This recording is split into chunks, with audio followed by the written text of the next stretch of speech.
I have to admit, I didn't think you would have the avocados to come out preening with the same hardware 3 years in a row. Every year there's an algorithm tweak that we're told keeps spiraling the sound upwards, piercing through higher planes of perfection like Jacob's ladder, never really explaining how.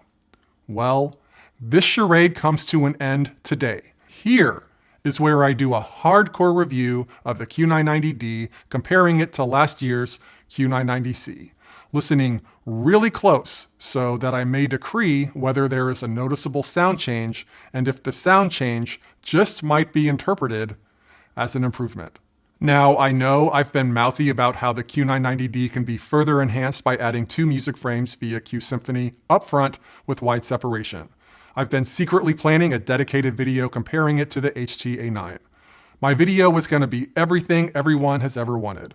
I got a new 2024 frame TV, 2 music frames, and the Q990D all set up, and well, encountered some unexpected emotions. I'll continue this saga in the Q-Symphony chapter. I suspect that many of you watching do have at least a passing knowledge of the Q900 series, including the D.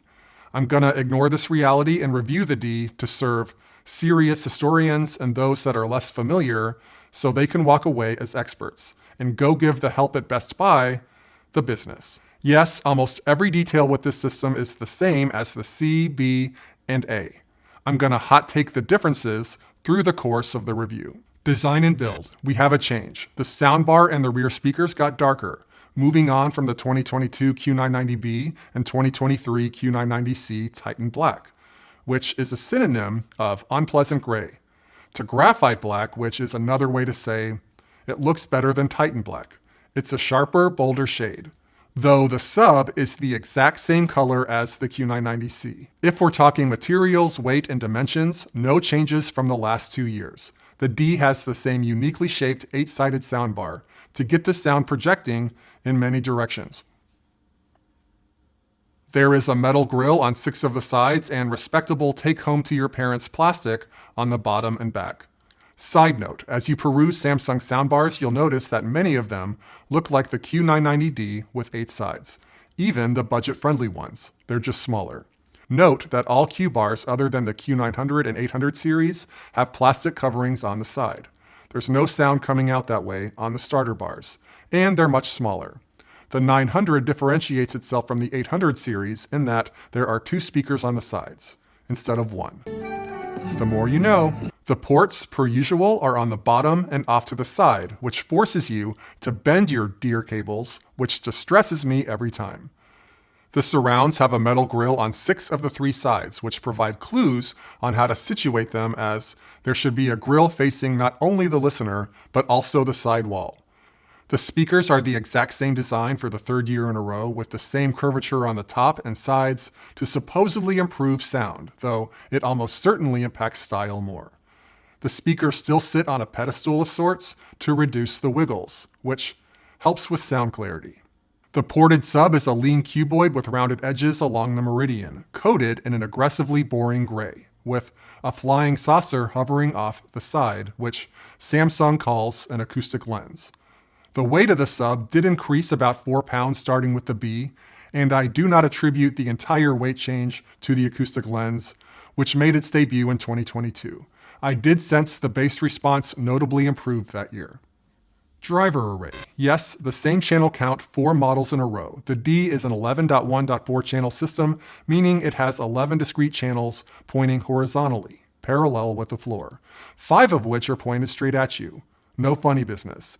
And 6 indirect channels angled at walls. Funny business, to deliver more sound angles as though there were invisible speakers scattered about the room. There's a single low-frequency effects channel, the sound this thing makes, and 4 channels pointing up to ricochet off the ceiling to mimic built-in or ceiling-mounted speakers, which are intended to enhance height sound effects. So think rain cascading down, planes flying above your head, and this is really good timing, your wife yelling at you from the top of the basement stairs. It's very lifelike.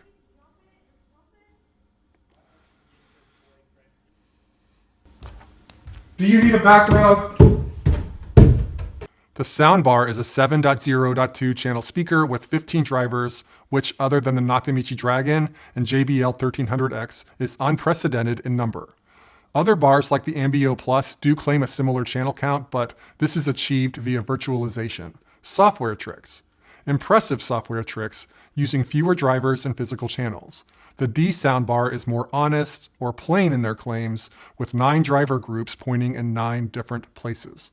On the bar, we got a left, center, and right channel on the front, which you should expect, each supported by 2 woofers and a tweeter. I consider 9 drivers in the front to be the standard flagship bars should meet. In addition, there is a left and right surround or side channel on this first angled edge off the front, both just a single woofer. Continuing our journey around, a left and right wide angle channel pointed slightly rearward, also both a single woofer. Wide angle is an unusual channel for a soundbar and is intended to bridge the sound gap between the front channels and the front surround channels. The top of the bar houses the front left and right height channels, which are angled up and forward. These are meant to simulate height effects in front of you. Both of these channels are a single woofer.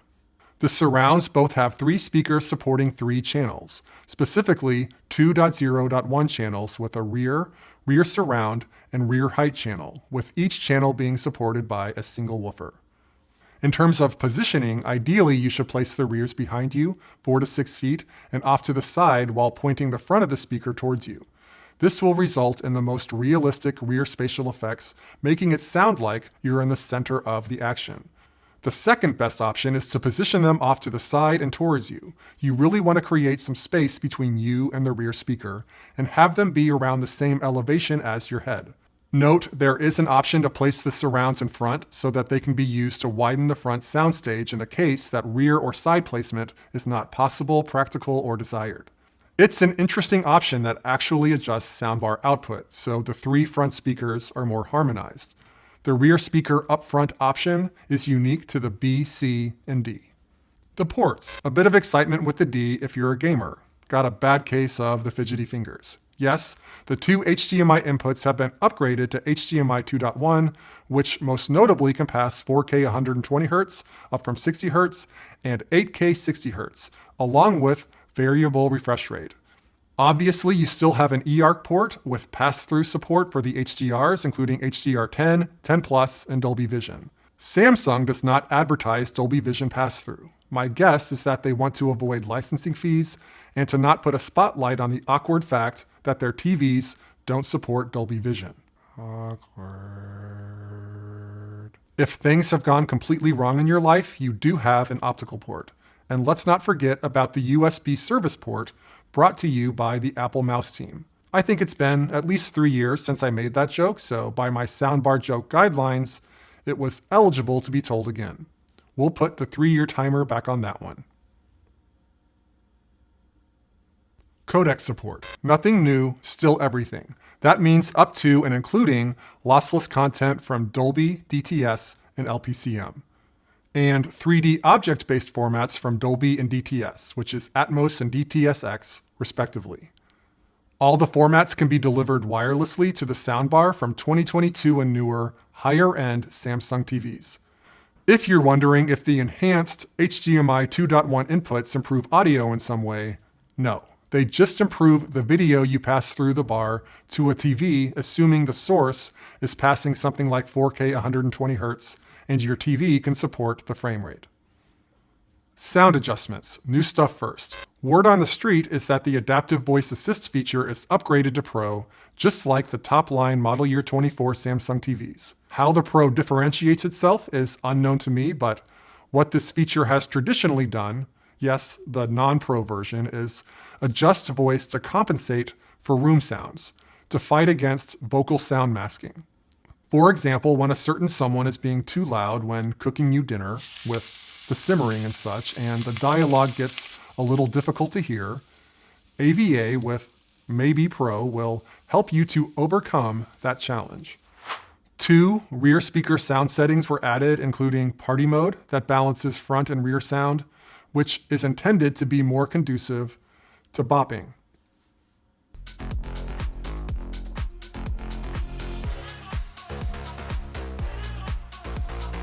Also, there's a private listening mode that turns off bass and front speakers to limit the sound's reach and focuses the remaining sound to the irresponsible person sitting on the couch past their bedtime or that time of night they're supposed to be making a Samsung soundbar video.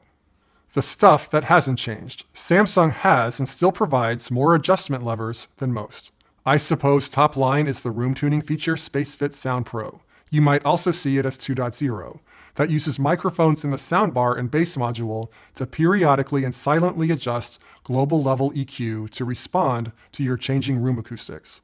Maybe you had a big meal and gained some weight. Toggle this on and you will sound skinny again, regardless of your dietary choices. Another active stay on its toes sound technology is adaptive sound mode, which is not new, that will attempt to pull out the most relevant sounds based on content type and scene. I've traditionally kept this mode active. Other adjustments are less proactive. These include the other three EQ modes. Standard, which does no upmixing, Game Pro, that is meant to really widen the sound, and surround sound expansion, which would be a mode meant for big action movies. You also keep the manual EQ controls, which range from 2 bands, treble and bass, for all the upmixing modes, and a 7-band mode if you're on standard. And let's not forget about traditional night mode that keeps the front sound, but otherwise, limits bass and reduces dynamic range, making it easier to hear low volumes while reducing high volumes. Also, dumb, non-advanced dialogue mode that overemphasizes vocal frequencies at the expense of everything else. And bass boost, which does load junk into the trunk, certainly EQing the bass frequencies up, though I'm unsure if more wattage is applied. It's a good option if you think subtlety is lame. Q-Symphony. I think this is the big Q990D story, and I think there are at least 5 people that agree with me. The big change really is the ability for 2024 Samsung TVs to coordinate with the soundbar in addition to the music frame, which I talk all about in this video, where I discuss how I have learned 100% without a shadow of a doubt that along with the Q990D soundbar, you can add up to 2 music frames up front for wide front separation. The only problem with that video is that, at least in the first few minutes, it's about 87% bunk, where I talk about the big setup. I issued this video as a correction. People commented it was funny.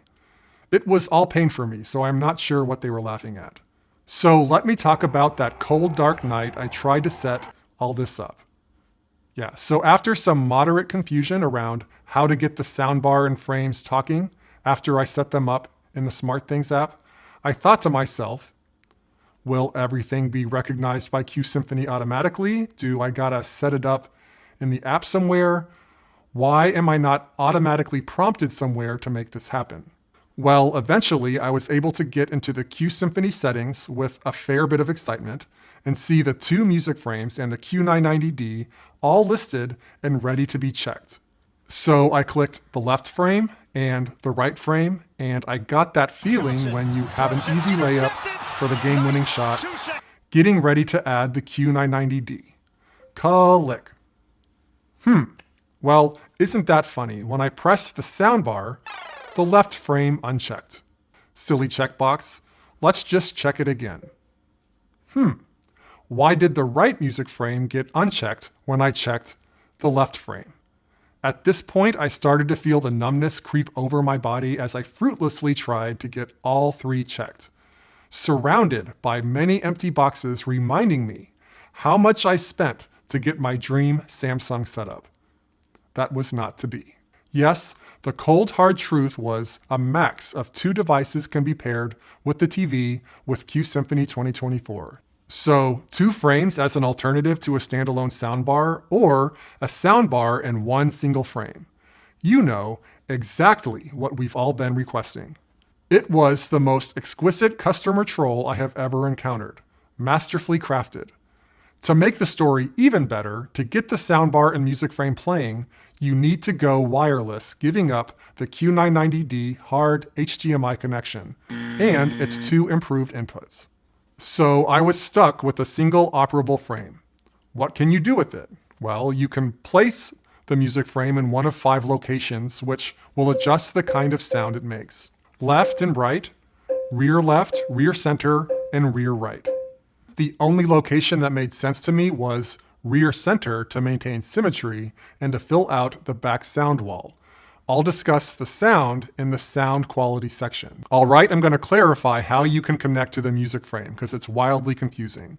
There is no way to make a pure stereo pair with 2 music frames. If you want a left and right frame, you need to use Q-Symphony that uses the TV as the center speaker.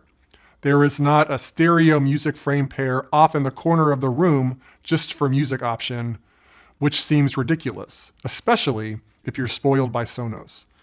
You can use one music frame with a pre-2024 TV, but it would be the entirety of the TV output either through Bluetooth or with Samsung's proprietary wireless option on the model year 2022 and higher models. If you want TV, soundbar, and music frame, all 3 need to be model year 2024 or above. And the bar and the music frames can only interact under your TV's Q-Symphony's Iron Fist. Wireless connectivity. There are 2 notable additions that fill out the music box portfolio. The most accessible one, Chromecast, which is often thought of as Android's AirPlay, which is not really true because it's accessible to Apple users and is not a device-to-speaker technology. Rather, it's a device-to-streamer technology which prompts the streamer to send audio data to the Chromecast speaker, enabling higher-tier audio streams and preventing audio monopolization on your device, since it doesn't require you to play audio on your device.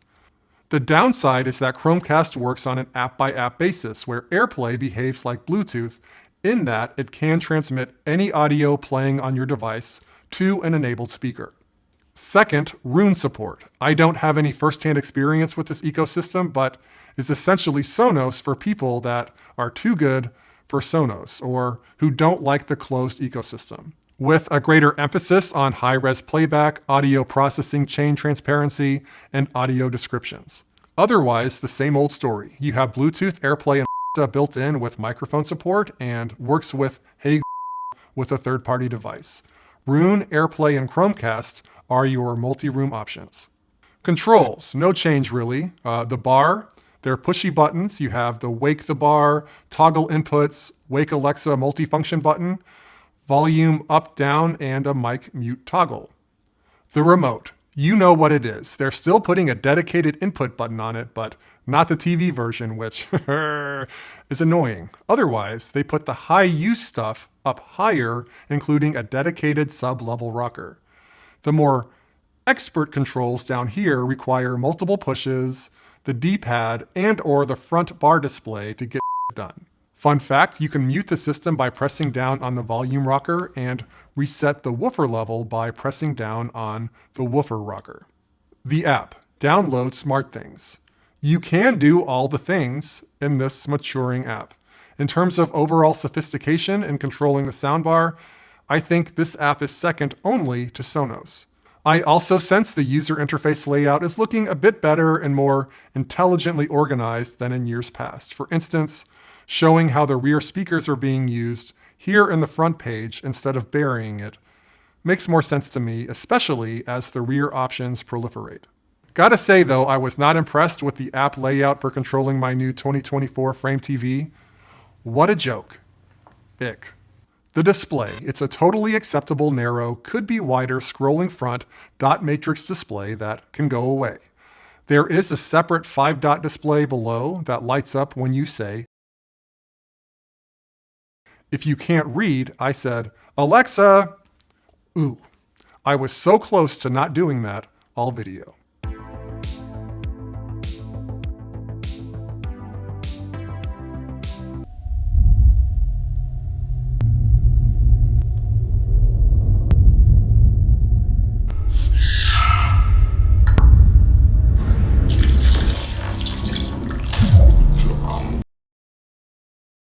I say they get what they deserve. What's the play, Prime? It's time for reinforcements. Recognize one of your knights.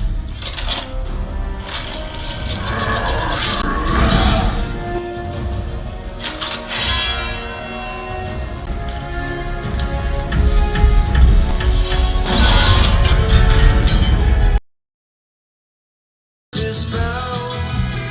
No matter where I go, no matter what I see, I still hear the calling of Tennessee.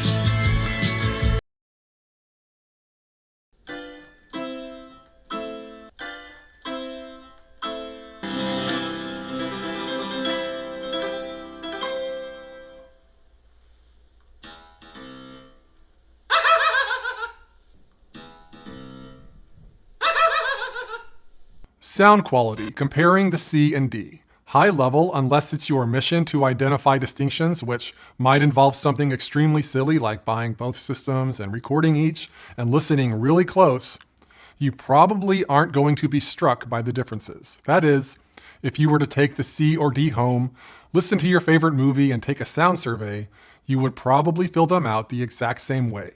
And I'd say you probably wouldn't even notice if I switched them out mid-movie. For those that are gonna buy both systems and keep switching between the two in a very pedantic and unforgivably dorky way, you may notice a slight difference. What I noticed when listening to recordings was that the C, with all the same settings as the D, including volume levels, sound mode, was a bit bassier than the D, at least at a given setting. At the same time, the bass sounded a bit less disciplined and inched more towards overwhelming the sound. I tested with the subwoofer at 2. A woofer level click down almost entirely wipes out the difference, but I did sense the D is a bit more sophisticated in managing bass.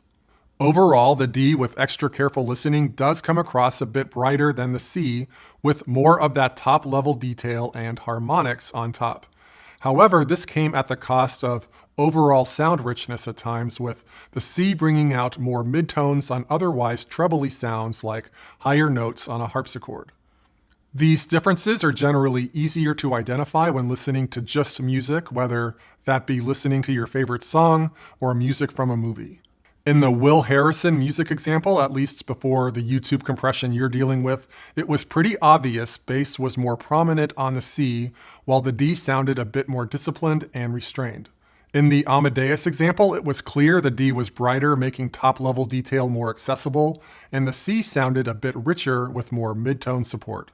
In the busy action scenes, differences were not all that apparent, even with a goal of finding differences. Further, in what minute differences there may be, I would say minor volume changes, EQ adjustments, and speaker placement would more than make up for whatever natural differences there may be between the two systems. Apart from the C comparison, my opinion of the Q990D sound is very similar to what I've stated about the Q900 series in numerous previous videos. As such, my sound assessment feels, to me, more like a continued conversation about a single larger system than about a separate system. I'm still a fan, I'm still impressed, and still, I never learn, come in rather bold on an action movie with the sound near 40 of 100, and rather soon discover I'm immersed in too much of a good thing and need to reduce the volume. It's a potent system that comes across as undeniably cinematic and is darn near a revelation for anyone not familiar with these modern soundbar systems, which might very well be you. Though all this feels less uplifting at $1,800 than at $1,000 or even cheaper, that it will most certainly be in 6 months or so. While I think this system really doesn't have any glaring flaws, it's also not exceptional in any one sound facet.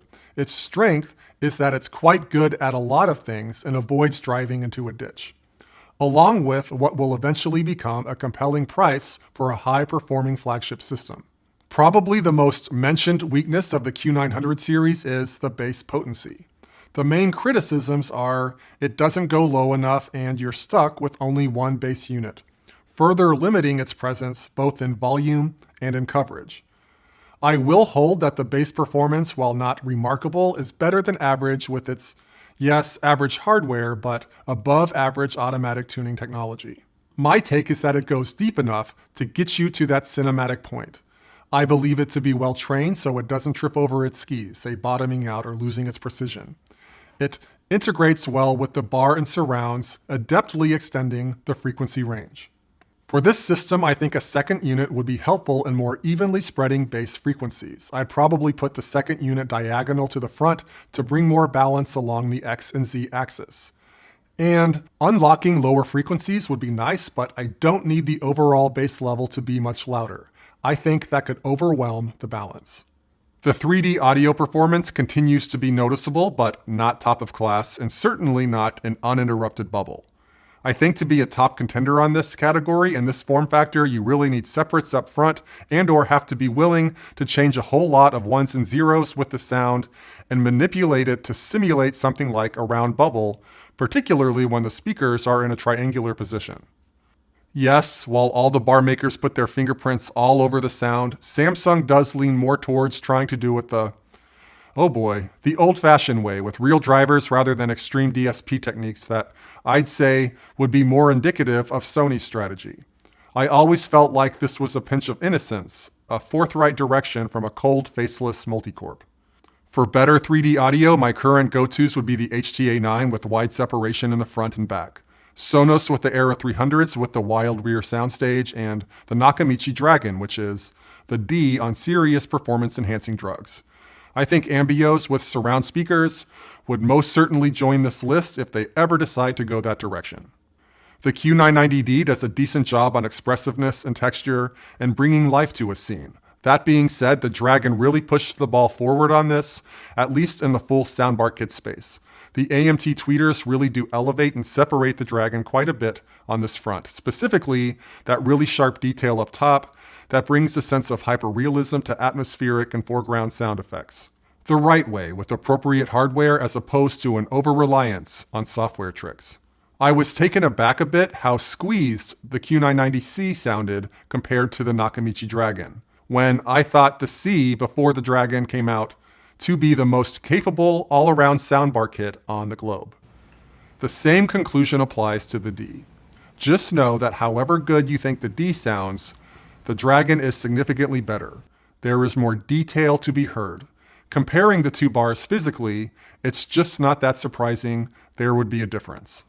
There are all kinds of reasons to skip the Dragon, but those that would say the Q990D and Dragon sound are basically the same are not listening that carefully. The vocals on the D, in particular with AVA active, are clear, particularly intelligible, one of the stronger performances on the bar. It does make me concede that AVA does things and does it in a way that keeps vocals sounding integrated, as opposed to taking up the big center where all the other tracks are significantly diminished. The vocals are clear while the rest of the scene sounds good too. This is something more than a well-implemented dumb dialogue mode. The sound grouping setting I classify as a minor setting, subtly moving the sound away from the front, making the sound more uniform. This setting may make sense if you're having a party and there are a significant number of people in between the soundbar and rears, though it would need to be a pretty lame party for someone to notice the difference. I can't say I had any mind-blowing sound experiences with the D, but I'll discuss two high points. I haven't watched Lord of the Rings in a while. I think I watched them most on my college desktop with a 15-inch screen. Maybe I brought it out a few times before I had a decent home theater setup. With the D, it was kind of a renewed experience with an invigorated sense of atmosphere and immersion into the many high-intensity scenes with wraiths and orcs and old man sounds surrounding you in the XYZ direction and with far greater directionality than I remembered. We nitpick at these systems, but the degree to which they elevate a home theater experience is quite astounding, and the D, in terms of its full cinematic punch, is arguably second only to the Dragon. My boy Joshua Lee Turner, who has no idea he's my boy, released a new album under the Bygones moniker. I recently got to see him play. That was great. I think he arguably has the best ear for covers on YouTube and makes pretty decent original music as well. I really enjoyed listening to that new album on the D. I still hold that music totally works on the 900 series, especially via HDMI, though my favorite bar this year was the Polk Magnify Max AX SR in terms of tone and sweetness. There is nothing like actual wide separation up front facing you, but I am continually and pleasantly surprised how well the Q900 bars do virtualize a wide soundstage and are able to move the center of the sound away from the hardware itself. You get a particular kind of sound floating and immersion effect you don't get from stereo. It's totally worthwhile taking advantage of the unique strengths of something like the Q990D if you typically don't do that. All right, going to talk a bit about the sound with the music frames. As a standalone unit, I think there is a fair bit of merit, especially if you're looking for a blend-in speaker. I'd say the sound is in a higher weight class than you would expect. A step above the IKEA Sonos Symphonic speakers that I kind of dig as rears, and I have them in my bedroom. The 4 drivers in the front and 2 woofers in the back offer up some detail and low end that is surprising for a picture frame. There are times that music or non-Q-Symphony wireless TV connections result in a bit of distortion and the bass comes off a bit too boomy, but at least the boomy part can be toned down a bit. Otherwise, you get decent detail from the 2 front woofers and tweeters and a recognizable spatial element. That is, the sound distribution presents as though it's coming from something more than a single speaker. Okay, so do I recommend the left-right frame Q-Symphony configuration? Possibly, if that helps. I could tell there was promise there, and I generally liked the wide separation more than a lone soundbar. It was refreshing and more expansive. Okay, I'll fess up. I bought a 43-inch small 2024 TV as I intend to use it to replace my right monitor on my desk after the review. I have a thing for TVs as monitors. I'm not doing any serious color work, so just leave me alone. The thing about small TVs is the sound is pure crap.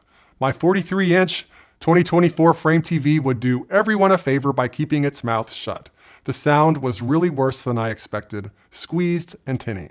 The problem is the TV is in charge of dialogue and it just does not match the volume, sound quality, nor tenor of the flanking music frame. So I found voice to range from marginal and quiet scenes to completely unacceptable and sometimes near absent in louder scenes. Now, if I were to have bought a much fancier 85-inch Samsung 2024 TV, I am confident the dialogue performance would be quite different, but unfortunately, I can't speak to it firsthand. So a big no to the dual frame setup with a small TV and a do more research with a big TV. Okay, the big Q-Symphony setup, the TV, the Q990D, and the music frame in the rear. The good news first, assuming the system is behaving. Having the music frame in the rear center made me ponder, maybe I need to tell all the soundbar companies to offer rear center speakers. It definitely made the rear sound wall more continuous and substantial, offering greater depth and low end than when absent. Doubling the driver count from 6 to 12 back there matters. I'd say with the inclusion of that third rear speaker, the rear soundstage is more competitive with the Era 300 Sonos configuration, which I think is the most exciting soundbar rear speaker yet, and goes beyond the 300s in terms of rear horizontal continuity, though I was somewhat disappointed in that I didn't get a more obvious enhancement in vertical effects. When both the soundbar and music frame are simultaneously taking part in Q-Symphony, well, as I said earlier with the user experience, I too frequently rediscovered the feelings I got when reviewing the Q950T soon after its release, which in short means it's not ready, alpha, not even a beta experience. From a sound standpoint, you are simply more likely to get cutouts from any one speaker and encounter prolonged distortion.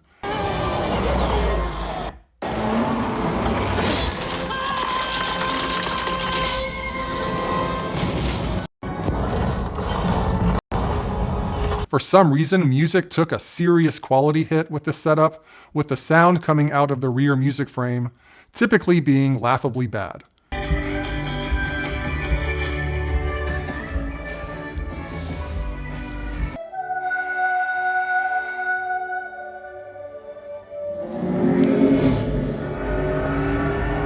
This is not a super surprising result considering you are relying purely on wireless communication from the TV.